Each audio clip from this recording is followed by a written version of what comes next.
Are you on a gluten-free journey and you're tired of expensive and processed flours? Or are you looking for a healthy option without compromising quality and texture? What if I told you right here, this is the solution to gluten-free flour right from your home? Stay until the end and I will take you step by step on how you convert this into nutrient-rich gluten-free flour for using in your kitchen. Come, let us do this together.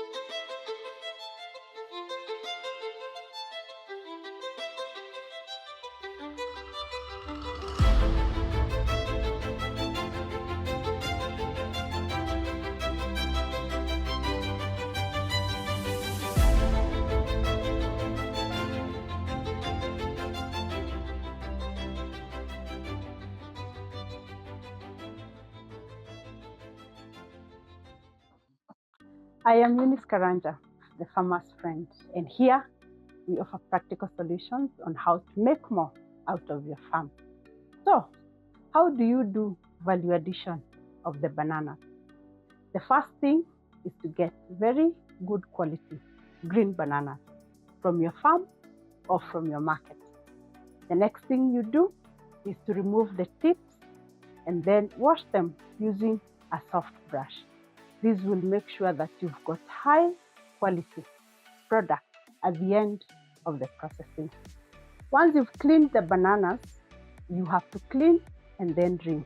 So you have to use a soft brush, clean, and then rinse. After you rinse your bananas, you can use a knife to chop. You can chop across or longitudinally so that you get the shape that you desire. So for milling purposes, we chop our bananas together with the peels. So we chop them green so we don't remove the peels. So once you finished your peeling, you have to rinse them, and it is during the second rinsing, it is important for us to note that you add a half teaspoon of citrus acid. Why is this important? Because you want your final product to be as white can get. So the citrus acid will help to maintain the bananas white in color. So once you finish this, your bananas are ready for the solar dryer. So if you don't have a commercial solar dryer or a big solar dryer, there are small fabricated solar dryers that you can purchase to use at home. So you can use that, the big solar dryer, or you can use a small solar dryer for your home purposes.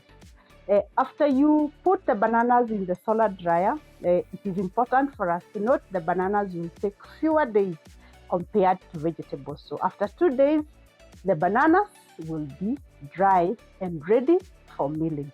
So after the 2 days, here I have got a final product. Okay, these ones were peeled, but when they are green, they will be something like this. They are dry, white, and you can see, and very crunchy. Yeah, you can see they are very crunchy, and this is showing us that they are ready for milling.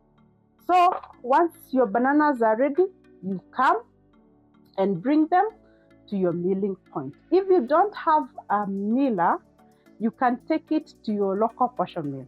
They will be ready and willing to mill it for you. Or if you have a small milling machine, you can actually use the neutral belt, the one that we use for nuts and for fruits, for making the fruits and the nuts at home. So you can use that, or you can use a small milling machine and you mill your bananas. And what will you get at the end of the day? This is the final product, the banana flour, looking very nice and healthy. And this one is 100% gluten-free.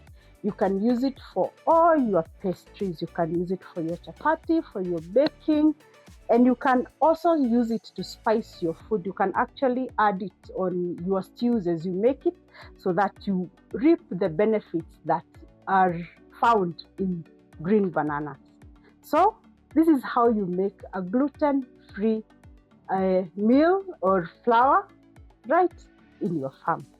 Stay tuned to the Farmer's Friend YouTube channel for more of these practical tips. If you'd want to see demonstrations on how you can make this banana flour, comment in the comment section so that we can link you to people who are doing it, like Cheer Up, community-based organization, and they will take you and help you how you can start processing the banana flour.